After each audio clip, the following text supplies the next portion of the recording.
Hello les amis, c'est Mitsu 3D. Aujourd'hui, on se retrouve pour un petit tuto de prise en main de Orca Slicer. Actuellement, moi, je suis sur la version 1.7.0, mais les versions ultérieures 1.8 et 1.9, si je ne dis pas de bêtises, sont foutues de la même façon. Les paramètres n'ont pas changé. Le but de cette vidéo est de vous présenter quels paramètres retrouver à quel endroit et à peu près les conséquences qu'il va avoir sur votre impression. Donc, une vidéo plutôt destinée aux débutants. Avant de passer à la suite, n'hésite pas à t'abonner si tu veux avoir la suite des vidéos sur Orca Slicer ou autres slicer ou autres tutos techniques sur l'impression 3D. Allez, on se retrouve sur le PC.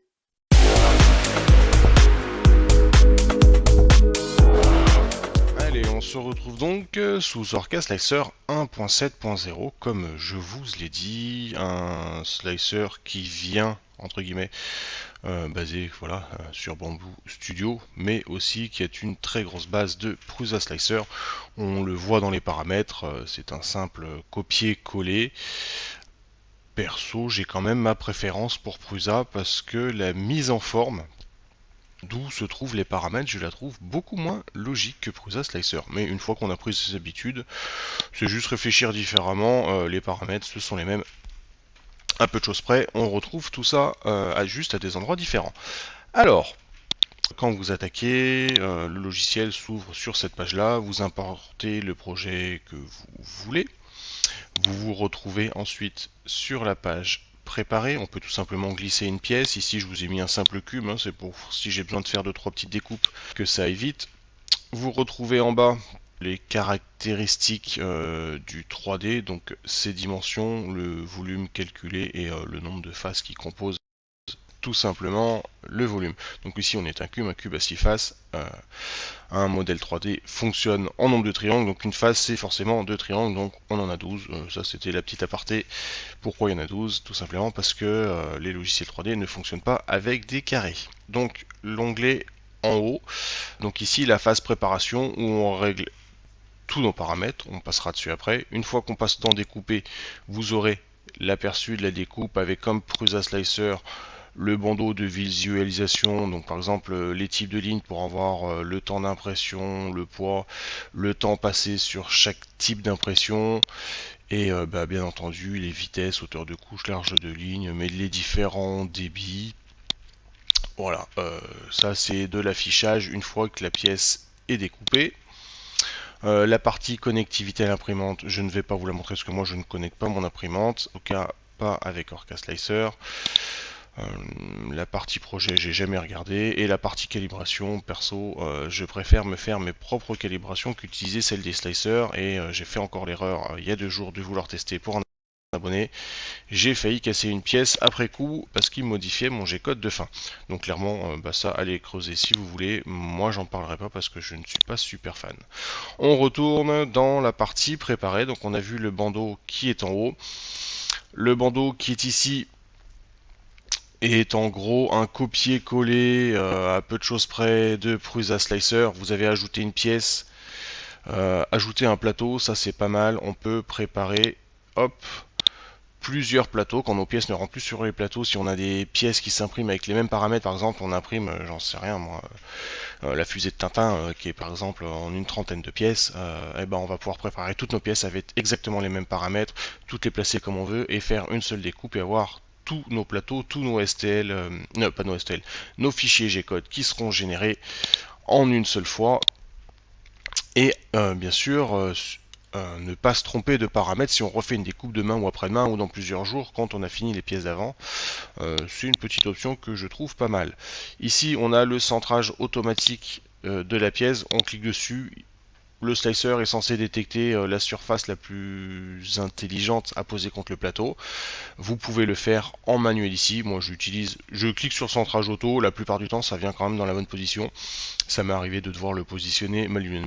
Donc manuellement, vous sélectionnez votre objet, vous cliquez dessus. Bon là on verra pas la différence, il faudrait que je l'agrandisse. Hop, dimension, échelle uniforme, non, on va le mettre, j'en sais rien, 300% dans ce sens là. Voilà. Hop, c'est juste pour changer, pas avoir un cube.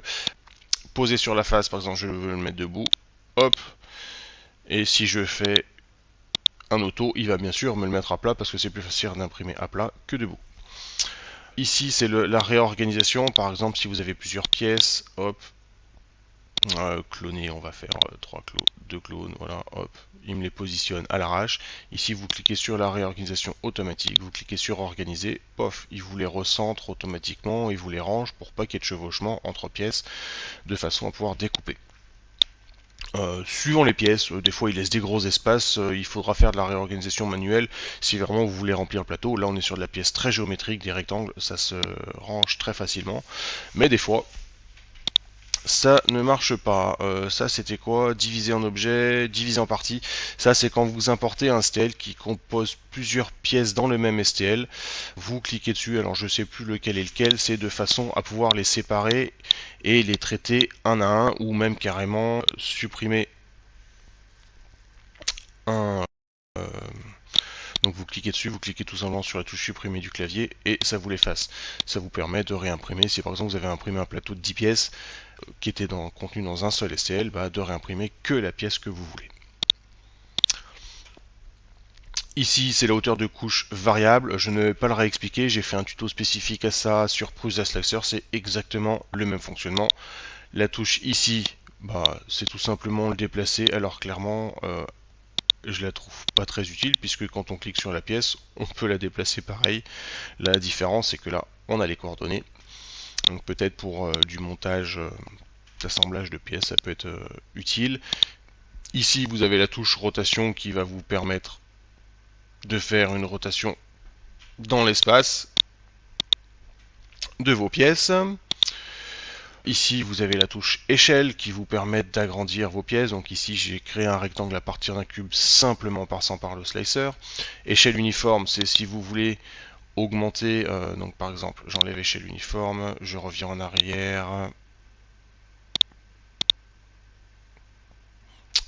Alors, qu'est-ce qu'il m'a fait? Pourquoi il a 100%? C'est celui-là qui a 300. Hop, on va le remettre à 100. Voilà, c'était un carré. Si je mets échelle uniforme et que je mets 300%, il va me mettre 300% à côté et à côté. Voilà, échelle uniforme, c'est ça. Et si je remets 100 ici, 100 ici, en ayant décoché l'échelle uniforme, ça veut dire qu'il me modifie uniquement la ligne que je modifie et pas les autres à côté au prorata de ce que j'ai fait. Poser sur la face, je vous en ai parlé, c'est simplement pour choisir l'orientation du modèle sur les faces détectées par le slicer. L'onglet couper, c'est tout simplement pour couper des modèles. Ça, c'est pareil. J'ai fait un tuto spécifique sur Prusa Slicer pour la découpe de pièces via le logiciel. Je ne vais pas en reparler maintenant. Mèche bouline, je ne sais plus ce que c'est. Je ne l'ai jamais utilisé. L'onglet peindre les supports, c'est pareil, c'est le même onglet que sur Prusa Slicer et la même utilisation. On va faire, hop, sur cette pièce là, on va le montrer vite fait. Hop, on peut tout simplement dire je veux des supports sous cet angle-là, sous cet angle-là, ou dire je veux des supports par exemple uniquement à cet endroit-là en mode pinceau, ou hop, sur les supports uniquement, diminuer par exemple je veux des supports que sur des angles très fermés. Là de toute façon j'ai le même angle de partout donc je pourrais même pas vous le montrer. Donc pour creuser plus le sujet, allez voir mon tuto sur les supports manuels. Sur Prusa Slicer, les onglets sont les mêmes et l'utilisation est identique. La jointure, pareil, j'ai déjà fait. Hop, jointure, couture, reprise de couche, vous appelez ça comme vous voulez, ça dépend des slicers. Ici, ça s'appelle peindre la couture. C'est là où la buse va reprendre son impression à chaque couche ou à chaque différente section de la pièce. Ici, c'est l'onglet pour ajouter du texte. Pareil, je vous l'explique pas, j'ai déjà fait sur Prusa Slicer et vue d'assemblage, je ne sais pas ce que c'est. Donc voilà pour le bandeau qui est en haut, général, très commun à Prusa Slicer dans les grandes parties. Alors, je vais remettre un petit, ajouter une forme primitive, un petit cube, on va le recentrer, hop, voilà, on fait le maniaque, on le remet au milieu du plateau. Vous avez quelques petits onglets ici, pour l'instant je ne vais pas en parler parce que clairement je les trouve pas plus utiles que ça.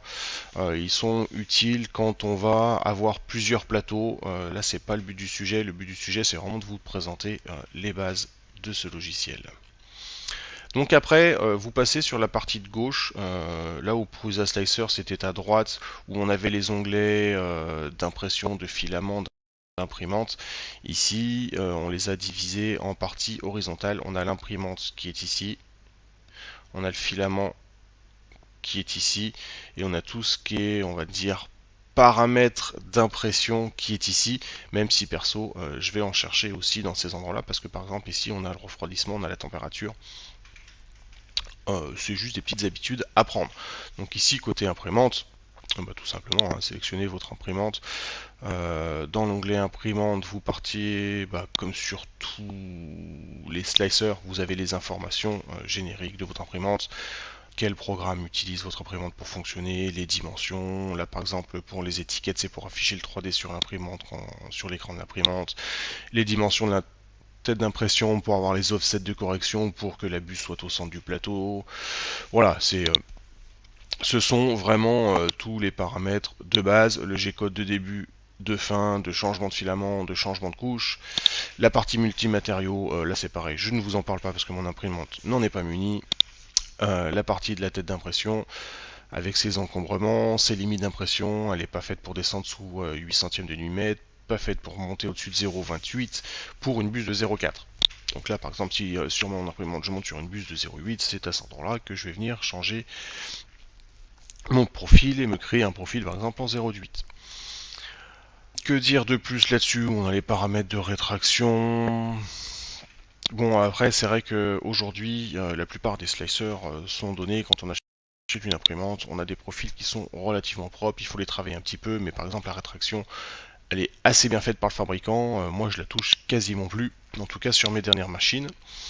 Donc c'est pas des choses que je vous dis trop d'aller voir sur des imprimantes récentes, à part pour des nouvelles matières ou des matières que vous n'auriez pas, ou si vous êtes sur un logiciel, un slicer pardon, où vous n'avez pas de profil d'imprimante du fabricant et que vous allez vous créer le vôtre ou en récupérer un sur internet, c'est des choses où vous irez rentrer dedans. Dans la partie capacité de mouvement, on est sur les limitations autant de vitesse, d'accélération, de GR, ce sont les valeurs maximum en fonction des moteurs. Et ce n'est pas parce qu'on a à cet endroit-là, sur les capacités de l'imprimante, 20 000 mm par seconde au carré, par exemple sur l'accélération du X, qu'on va avoir en réel du 20 000. On verra plus tard que dans la partie vitesse qui doit être celle-là, là, que par exemple le profil est bridé à 10 000 mm par seconde au carré. Je vous déconseille de les toucher quand ce sont des profils fabricants, ça marche très très bien. Oui, on peut aller pousser nos machines, mais plus on les pousse, plus elles vont s'user, plus on a risque de casque. Et sur ce genre d'imprimante Core XY, là on est sur l'Adventurer 5M Pro, déjà 10 000 mm par seconde au carré, ça marche déjà très très fort. Donc voilà, c'est juste pour vous montrer où c'est. On a une partie note, je sais pas trop à quoi ça sert. Ok, donc après la partie imprimante, vous avez la petite partie filament. Alors que j'ai pas dit dans l'imprimante, quand vous avez plusieurs imprimantes, vous faites dérouler la liste et vous choisissez votre imprimante. Moi j'en ai qu'une sous Orca Slicer. Pareil pour la partie filament, vous créez vos profils de filament pour passer d'un filament à un autre. Alors moi perso, je ne gère qu'une matière et pas par exemple un fabricant de filaments. Il y en a qui sont carrément des profils, ils utilisent 5 PLA de 5 fabricants différents, ils auront 5 profils de PLA. Moi perso, je change mes paramètres au cas par cas. Ça, chacun fait comme il veut. Donc le profil de filament est ici. On peut, pour les multimatériaux, ajouter différents filaments utilisés en fonction de comment vous les utilisez. Moi j'en affiche qu'un. Ça c'est une partie de je ne peux pas parler parce que je ne la maîtrise pas, parce que je ne l'utilise pas. Vous rentrez ici dans le mode modification de filament. Ça c'est la petite icône qui au début on a un peu du mal à se repérer dans Orca Slicer. Pour rentrer dans cet onglet là, il faut aller ici. Donc dans la partie filament, et les bases comme sur tous les slicers, qu'est-ce que c'est? Diamètre, le débit, la densité, le coût. Vous pouvez même gérer le rétrécissement sur le refroidissement, alors que là on rentre clairement dans des parties beaucoup plus techniques. Mais ce sont des choses à savoir que ça existe Température de la buse recommandée, c'est une simple indication. Là, c'est pour ceux qui utilisent des profils par type de bobine. Hein. Si on a une plage par exemple 200-230 degrés, on va rentrer ici 200-230 degrés. Moi, clairement, je trouve ça totalement inutile. La température de la chambre, c'est pour ceux qui ont des imprimantes avec des chambres contrôlées, par exemple comme sur ma X-Max 3, où j'ai une température de chambre qui est régulée parce que j'ai un chauffage à l'intérieur. Je peux rentrer par exemple 60 degrés ou 80 degrés pour des filaments techniques. Température de buse et de plateau qui sont à rentrer ici. Alors ils ont encore gardé couche initiale et autres couches. Je n'ai jamais utilisé ça depuis que j'imprime et je n'en ai jamais eu besoin. Même je trouve même ça presque contre-productif, mais bon, ça existe toujours pour ceux qui veulent l'utiliser. Moi, ma température de première couche est toujours la même que celle de la deuxième à la dernière. Et vous avez ici la limitation de la vitesse volumétrique, donc ce que j'appelle le débit maximum, que vous pouvez entrer à cet endroit-là si vous avez fait les essais pour le filament que vous utilisez. Donc voilà, là pour vous montrer un peu le fouillis, clairement, donc on rentre dans la partie filament ici, après on a 3 onglets ici, on a 5-6 onglets en haut, on a le bandeau qui est ici, et après quand on rentre dans le filament, on a encore plein d'onglets. Donc voilà, moi je le trouve un peu fouillis en termes de fonctionnement. Il fonctionne pareil que les Oxslicer, il marche très très bien, j'ai eu la même qualité d'impression. Juste, je pense que c'est un tout petit peu plus long par rapport à d'autres pour retrouver ces paramètres et trouver ces petites habitudes d'utilisation. Voilà, petit aparté. Donc après la partie filament, vous avez la partie refroidissement qui est toujours dans le filament. Donc voilà, la partie refroidissement, je ne vais pas vous l'expliquer, vous la connaissez, c'est pour gérer le refroidissement de votre pièce. Donc ici par exemple, couper les ventilations. Je ne veux pas de ventilation sur la première couche, elle va se mettre en marche à partir de la deuxième pour être à 100%, en tout cas à la valeur de consigne, à la quatrième couche.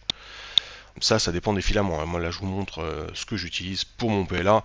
Si par exemple vous êtes sur de l'ABS, ça ne comptera absolument pas, mais j'imagine que ne vous regarderez pas ce tuto parce que on n'imprime pas de l'ABS en général pour commencer. Le ventilateur de refroidissement des pièces, donc là c'est pareil, donc là on est sur le ventilateur principal de la buse, ce qu'on appelle le ventilateur qui s'ouvre dans le fan duct, c'est le refroidissement du filament qui sort directement de la buse. Donc on active le ventilateur pour toutes les couches inférieures à ça, et on ralentit les vitesses d'impression quand on descend sous ce temps de couche. Le seuil de surplomb, c'est équivalent d'un dévers, donc à 50% de seuil de surplomb, ça veut dire qu'on est à 45 degrés. À partir de 45 degrés, même si j'ai mis des paramètres ne me mettant pas de ventilation, et grâce à cette case, le slicer va me forcer une ventilation que je règle ici, donc ici à 100%, et ça la vitesse de ventilateur, alors là le titre il déconne.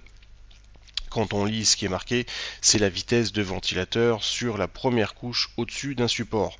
On met toujours du 100%, ça permet de refroidir au maximum le filament avant qu'il touche le support pour éviter qu'il colle trop. Si ici on met 0%, on ne va pas ventiler quand on imprime au-dessus d'un support et les supports vont coller. Et ventilateur du refroidissement auxiliaire, on parle des gros ventilateurs qui sont additionnels au fan duct qui est directement sur la tête, qu'on a pas mal sur les dernières séries d'imprimantes, et surtout sur les Core XY, malgré qu'il y en a quelques-unes sur les cartésiennes. C'est le gros ventilateur qui est sur le côté de l'imprimante et qui s'ouvre directement, on va dire pas sur la buse, mais directement sur la pièce. Les réglages forcés, alors là, moi dans mon profil, c'est tout rentré dans l'équivalent clipper dans l'imprimante, donc ici ils ne sont pas affichés, mais c'est ici que vous allez pouvoir régler votre rétraction et tout ce qui va avec, les longueurs de rétraction, les vitesses, l'utilisation de une longueur supplémentaire à la reprise si vous avez des manques, des choses comme ça. Dans la partie avancée, vous avez un G-code de démarrage et de fin de filament. Là c'est pareil, je vous en parlerai pas. Moi ici c'est tout géré dans l'équivalent clipper. Et la partie multimatériaux, c'est pareil, je ne vous en parlerai pas parce que je n'ai pas d'imprimante multimatériaux. On a fini pour la partie filament. Comme sur Prusa Slicer, je vous ai déjà fait un tuto sur la gestion des profils. Et vous changez des paramètres, par exemple là on parle d'un profil PLA, vous avez fait pas de profil PETG, vous changez vos températures et ce que vous avez à changer, vous faites enregistrer, vous le renommez en PETG et ça vous crée un nouveau profil, par exemple PETG. Moi ici, ils sont déjà faits, donc je ne vous le montre pas. On peut refermer. Donc on vient de faire la partie filament ici. Maintenant, on passe dans la partie processus, on va dire qui est plutôt paramètres d'impression. Donc on va partir sur le premier onglet ici. Donc là, dans l'onglet processus, on parle de tout ce qu'il y a dessus. Donc vous avez encore différents onglets sous cette partie-là. Donc la qualité, ici on règle tout, on va dire ce qui est aspect visuel sur votre pièce. Hop, on va zoomer un peu parce qu'on en aura peut-être besoin. Donc la hauteur de couche, en restant dans les capacités de votre buse, donc ce qu'on vient de le voir dans les paramètres d'imprimante de 0,08 à 0,28 pour mon profil. La hauteur de couche initiale si vous la changez, moi je vous la conseille de ne jamais descendre tous les 0,2 parce qu'en dessous de 0,2 c'est plus compliqué à régler votre Z offset. Les largeurs de ligne, hop là je suis allé un peu trop vite, les largeurs de ligne des différentes phases d'impression, moi j'imprime toujours plus large en paroi intérieure et en paroi en remplissage solide interne, ce qui me permet de gagner du temps d'impression sur mes pièces et d'avoir moins de parois à imprimer. Par exemple, pour faire du 1,2 d'épaisseur plus la paroi extérieure, et ben là il me faut que 2 parois, alors qu'en 0,44 il m'en aurait fallu 3. Donc je gagne un tour de ma pièce. Sur une petite pièce comme ça passe voir, mais sur des grosses pièces, ça a vite son importance. Et pareil pour le remplissage solide interne, si je fais ma découpe de plateau pour vous le montrer. Donc là on est là sur la partie supérieure, donc on est sur la surface supérieure, c'est le 0,42. Mais si je dis tombe à la couche 109, je ne sais pas si vous avez vu, la largeur de ligne n'est pas la même. Donc là on est sur les 0,6. En exagérant, je vais mettre 1 mm. Je redécoupe ma pièce pour vous la montrer. Mince, j'ai fait paroi intérieure, pardon. C'est celui-là qu'il fallait changer. Hop, découper. Et voilà. Là, j'ai des couches de 1 mm de large. 0,6 c'est un bon compromis pour garder un bon visuel. Si vous avez un débit qui n'est pas super bien réglé, plus vous allez aller haut et plus ça se verra. Ça vous permet surtout de gagner du temps d'impression. Ça c'est un petit tips qui n'est pas censé faire partie de la vidéo, mais je vous explique pourquoi j'ai des différences. La partie, je descends trop vite, il y a une petite latence. La partie couture, la jointure, donc c'est l'endroit où la buse va changer de couche. Donc ici c'est la partie qui est en blanc. Donc comment la positionner?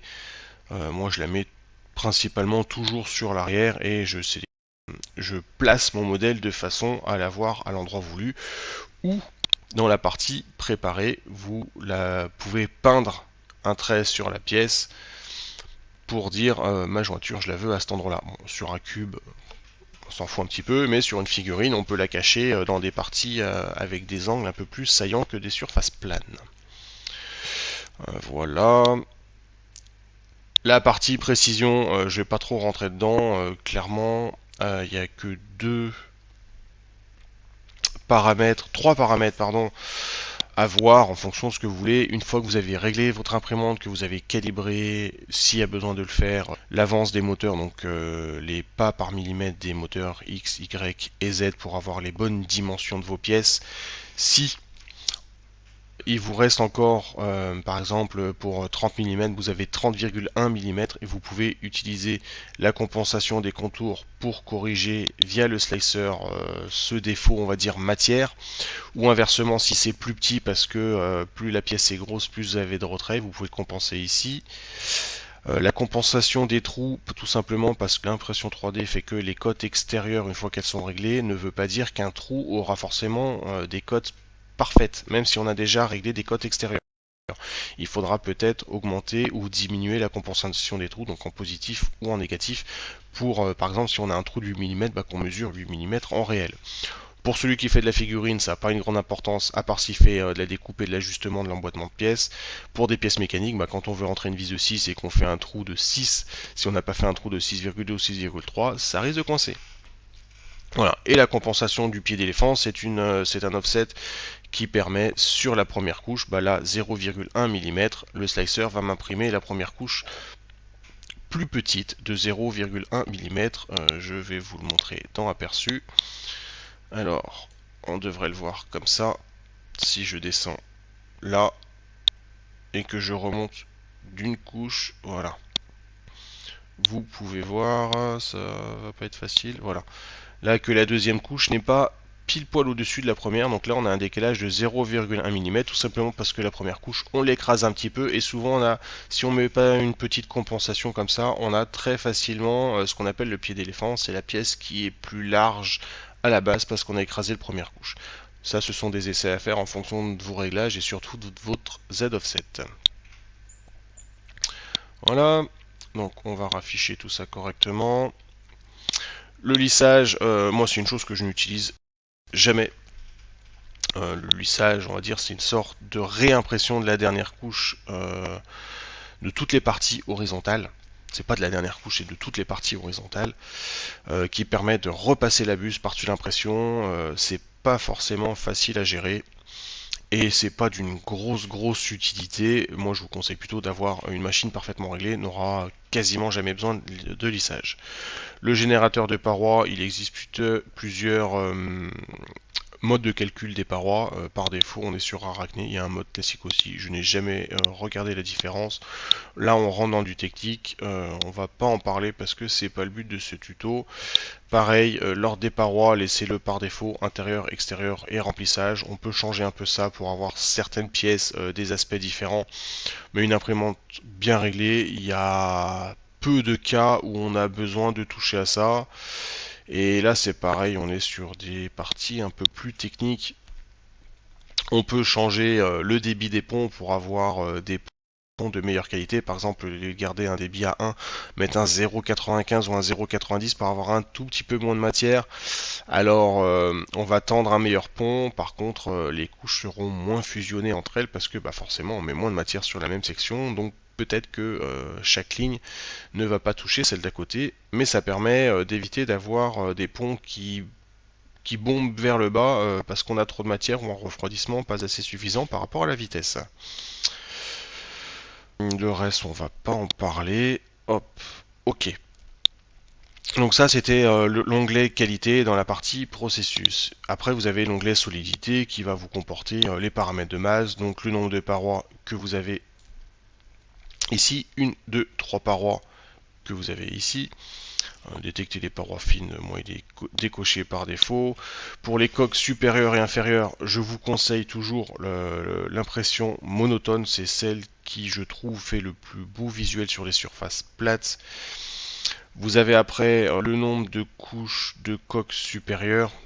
Par exemple ici à 5, et ben c'est le nombre de parties que vous aurez avant d'atteindre le sommet de la pièce, entre le remplissage et le sommet. Donc là on a le remplissage en couche en 5 et on a 5 couches pleines qui s'entrecroisent avant d'atteindre le sommet, c'est ici.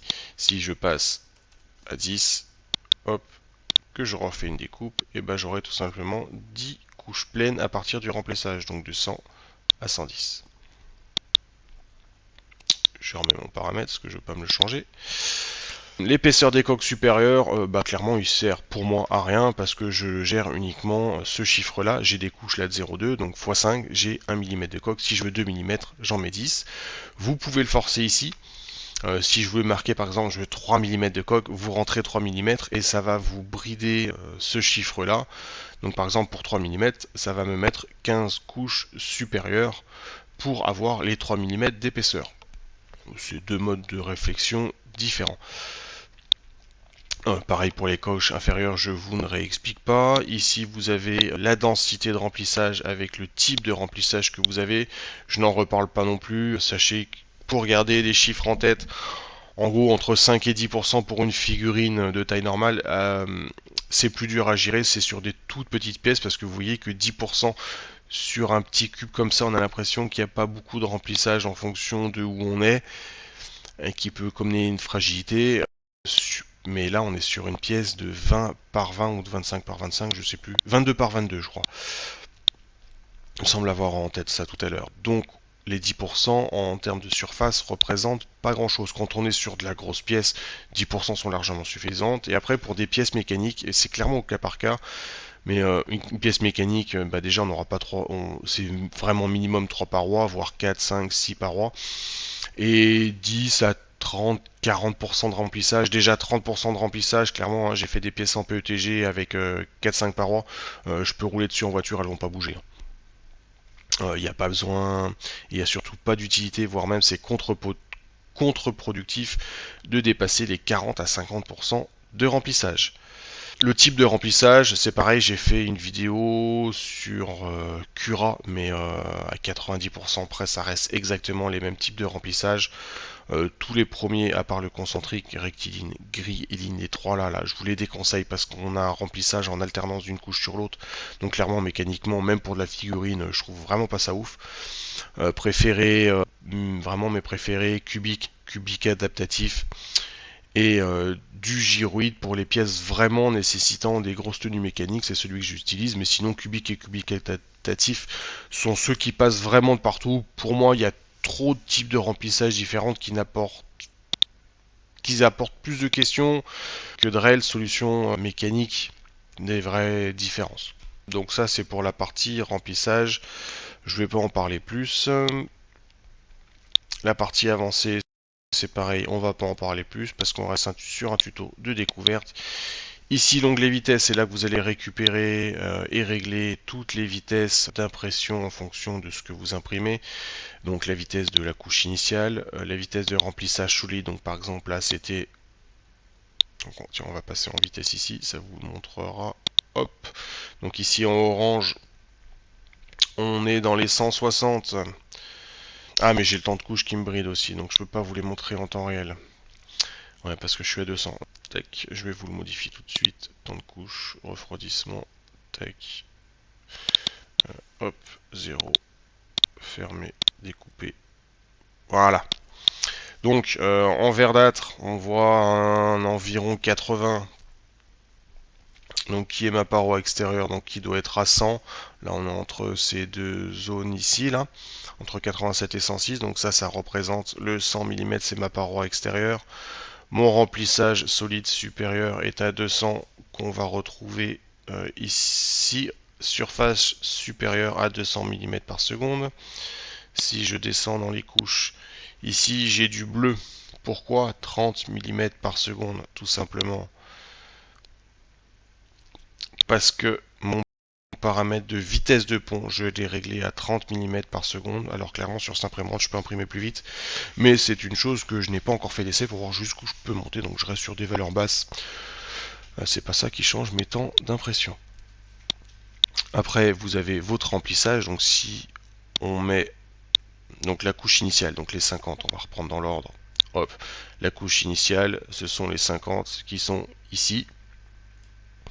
J'ai même le périmètre qui s'imprime plus douce. Ah non, 50 en bleu et en vert ça accélère. Alors pourquoi? Ah, c'est sur la ah oui, vitesse de couche initiale, pardon. 50 sur la couche initiale, donc c'est tout ce qui touche autre que le remplissage solide. Le remplissage solide, c'est les alternances ici en vert. Donc je suis à 80 et à 50 pour les périmètres. Pareil, je pourrais aller bien plus vite, mais je sécurise mes impressions sur la première couche pour pas avoir de warping. Et j'en ai très rarement. Les autres couches, paroi extérieure, alors on va remonter d'une couche, tac, ce que je vous ai montré tout à l'heure, paroi extérieure à 100, paroi intérieure à 200. Alors là, clairement, je le redis, je parle de vitesse d'impression, c'est pour vous montrer où elles sont, ne pas prendre mes valeurs, parce que je ne sais pas l'imprimante que vous avez. Là, on est sur des imprimantes qui sont rapides, donc je peux aller sur des vitesses assez rapides. Là, je suis sur un profil assez soft. Le but n'est pas d'user ma machine, même si je peux imprimer à 200, 250, 300 mm par seconde. Je ne le fais que très rarement. Je me bride en général à 200. C'est largement suffisant et ça va largement assez vite. Donc la paroi extérieure, la vitesse de paroi intérieure, les petits périmètres. Donc on réduit de 50% les valeurs qui sont ici. Alors le petit, je ne sais pas s'il nous marque la vitesse des petits périmètres ayant un rayon inférieur ou égal à petite longueur de périmètre. Généralement des trous. Ouais, mais des trous de quel diamètre? Je sais pas comment il le calcule. Bon, ça reste des petits arrondis. Le seuil des petits périmètres, ben voilà, on peut le rentrer ici pour forcer la valeur. On laisse par défaut à 0, c'est très bien. La vitesse de remplissage solide, surface supérieure, donc c'est la dernière couche en haut. Et le remplissage des espaces, on va dire, c'est des petits trous. Si par exemple, Ici, le slicer détecte un petit trou, il va revenir se positionner et faire un petit truc au-dessus pour boucher le trou. Je reprends au surplomb, j'ai un petit souci de micro, j'espère ne pas m'embrouiller, ne pas surtout vous embrouiller dans les explications. Donc au niveau des vitesses, on arrive dans les surplombs, c'est ce qu'on peut appeler les vitesses adaptatives dont j'ai fait un tuto dernièrement, donc je vous laisse aller voir comment ça fonctionne sur Prusa Slicer. C'est exactement le même principe où on ajoute des brides de vitesse tout simplement en fonction des angles de surplomb. Donc là sur des surplombs faibles, je ralentis mon impression, et plus les surplombs ils augmentent, plus je ralentis mon impression. Alors là j'ai des vitesses volontairement très très faibles, hein, on peut imprimer plus vite que ça, hein.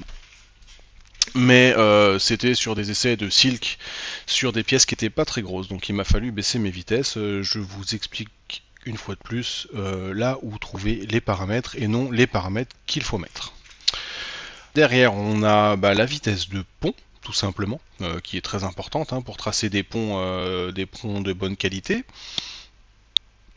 Après, nous avons la vitesse de déplacement. En gros, une bonne vitesse de déplacement, c'est 2/3 de la vitesse max donnée par le constructeur, vitesse max de déplacement.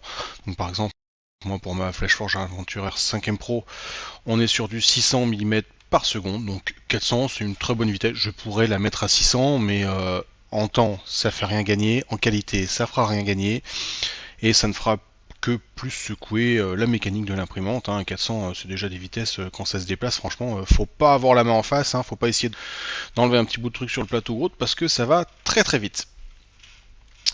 Dernière, on a toute la partie accélération. On va dire qu'il ne vous faut pas toucher à cette partie-là si vous avez un profil qui est correct. C'est pas super facile à gérer, ça demande quand même pas mal de compétences et surtout des essais pour régler ça, c'est très long. Si vraiment on veut que ce soit propre et si vous voulez booster votre machine, clairement là par exemple on est sur du 10 000 mètres par seconde au carré pour du 20 000 admissible vendu constructeur. 10 000 franchement il n'y a pas besoin de plus quand on regarde les accélérations que ça prend. C'est largement suffisant. Donc ici je n'en parle pas plus, on a toute la partie accélération et décélération, et derrière la partie de jerk, moi qui est par défaut parce que c'est rentré directement dans l'équivalent Clipper dans l'imprimante. Mais c'est ici que vous pouvez les régler pour ceux que ça intéresse. Derrière on a la partie, l'onglet qui va toucher tout l'onglet de support. Vous pouvez activer les supports ici en cochant la petite case et garder en choix soit normaux, soit arborescents entre la partie automatique, c'est-à-dire qui va générer des supports en fonction de l'angle que vous aurez fait, ou la partie manuelle. Moi je n'utilise que normaux et arborescents en manuel, qui va aller placer des supports quand vous aurez tac, il me faut découper le plateau, non pas découper, pardon, c'est ça, quand vous aurez utilisé cet outil là. C'est pareil, je vous ai montré, j'ai fait un tuto spécifique sur l'utilisation des supports manuels dans Prusa Slicer, et ici c'est exactement le même fonctionnement, donc vous pouvez aller les voir, tout comme pour régler la partie interface de support. J'ai fait un tuto sur Cura, donc toute la partie onglet avancé ici là. Quels essais et comment procéder afin de bien régler vos paramètres de support afin qu'ils s'enlèvent bien. Je vais pas trop rentrer dans les détails parce qu'il y a quand même pas mal de choses à savoir. Donc là vous avez sur le plateau uniquement, ça veut dire que on n'aura pas des supports qui vont commencer sur la pièce s'il y a besoin de supporter au-dessus. Attendez, hop, je requitte s'il y a par exemple un surplomb qui part comme ça et qu'il faut supporter cette partie là, il faudra un support arborescent qui part sur le côté et qui va faire un arrondi comme ça pour aller chercher la pièce.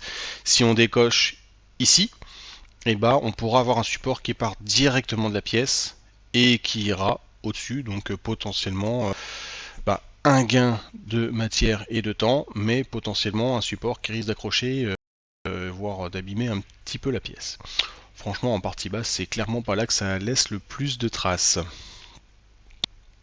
La partie radeau, je vous en parle pas, je déteste les radeaux, c'est une perte de temps, une perte de matière, on peut s'en passer dans 99,9% des cas, j'en utilise jamais. Utiliser une bordure, c'est tout aussi efficace, si vous réglez bien votre première couche, et surtout ça perd très peu de temps et très peu de matière contrairement à un radeau.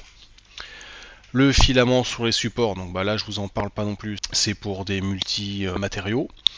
Et toute la partie avancée, je vous conseille d'aller voir le tuto que j'ai fait sur le réglage des paramètres de support, où vous réglez votre distance supérieure et inférieure avec votre nombre de couches d'interface, comment régler tout ça afin qu'il s'enlève le mieux possible. Et là, on est dans les paramètres, pas de l'interface support, mais de la structure. On va dire l'interface, c'est les feuilles d'un arbre. Et là, on est sur les troncs et les branches, les angles, les diamètres, l'angle que peut prendre une branche et ce qui va définir la solidité, la facilité d'impression et les mouvements, les formes que peuvent prendre les branches. Clairement, normalement, ça, on n'a pas trop à y toucher. La plupart du temps, c'est assez bien paramétré. Donc là, dans la partie support, c'est tout ce qu'il y a à dire. Il n'y a pas grand chose à dire si vous gérez les supports en manuel, que vous avez déjà fait vos essais de support à régler ici vos paramètres. Il ne vous reste plus que mettre normaux ou arborescents, pas moi en manuel, et d'activer les supports tout simplement. On peut les laisser activer parce que tant qu'on ne va pas les sélectionner avec l'outil peindre des surfaces ou des zones à mettre des supports, et si on n'en a pas peint, même s'il est activé, tout simplement il ne va pas en mettre parce qu'on les a mis en manuel. Donc on peut le laisser activer. Moi je le renlève parce que j'aime bien le garder comme ça par défaut, mais on peut très bien le laisser activer. Dans la partie autre, nous avons tout ce qui touche l'adhérence. Alors l'adhérence au plateau, on commence par parler de jupe. L'adhérence et la jupe n'ont strictement rien à voir. La jupe sert uniquement à tracer des lignes. Par exemple, hop, nombre de lignes de la jupe, pof, 5, 4, on découpe, on y met, voilà, la jupe.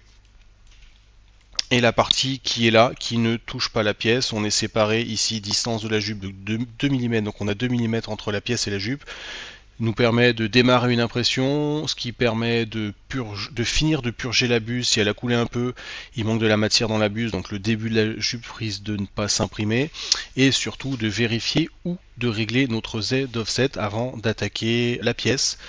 Ça c'est très utile pour les imprimantes où on doit régulièrement toucher au Z offset, ça dépend des imprimantes.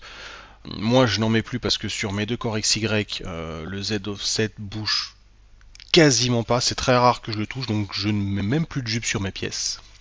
Mais pour une imprimante où on a à toucher ou au moins à vérifier à l'œil le Z-Ostef pour corriger de 2, 3, 5 centièmes, si ça touche un peu, si on démonte le plateau, si on a des ressorts un peu trop souples, moi je mettais au moins 4-5 tours, voire 6 tours, en fonction de la taille de la pièce, pour avoir le temps de régler le Z-Offset avant d'attaquer la pièce.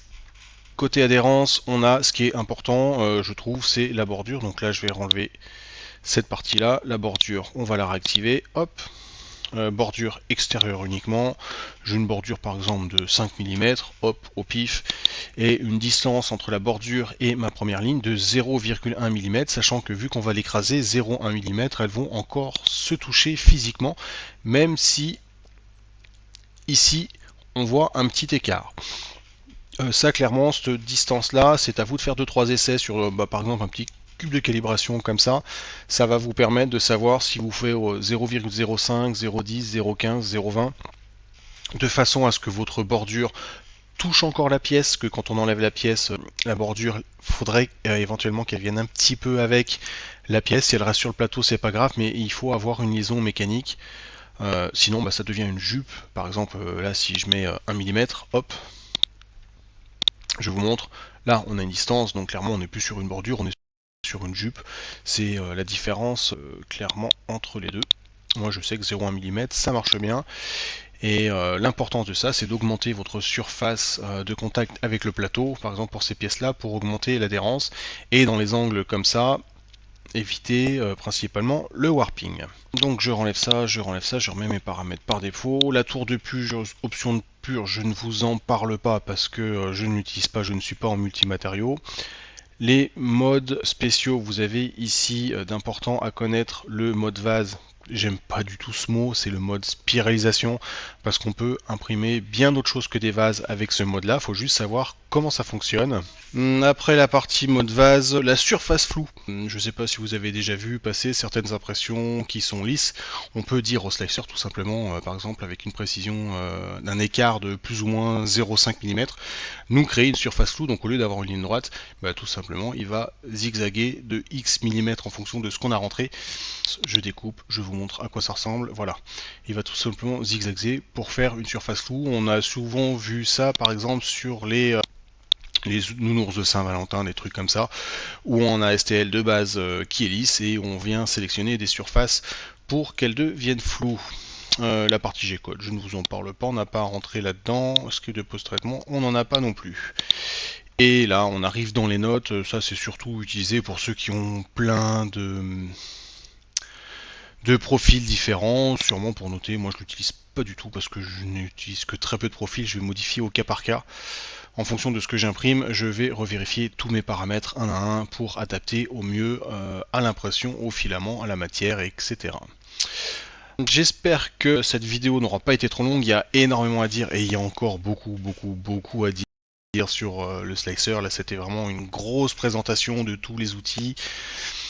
Enfin, sur les outils, on est passé assez rapidement parce que j'ai déjà fait pas mal de tutos, et surtout sur le principe de mise en place de Orca Slicer. N'hésitez pas à vous abonner à la chaîne si vous souhaitez d'autres tutos sur Orca ou autre slicer ou autre chose, tout simplement, tout ce qui concerne l'impression de 3D, des sujets que je n'aurais pas traités. N'hésitez pas à les demander dans les commentaires et à liker la vidéo, ça fait toujours plaisir et surtout ça la soutient et me permettra de vous proposer encore plus de contenu. On en a fini pour le moment. Bientôt, on se retrouve pour le prochain tuto. Bonne soirée à vous!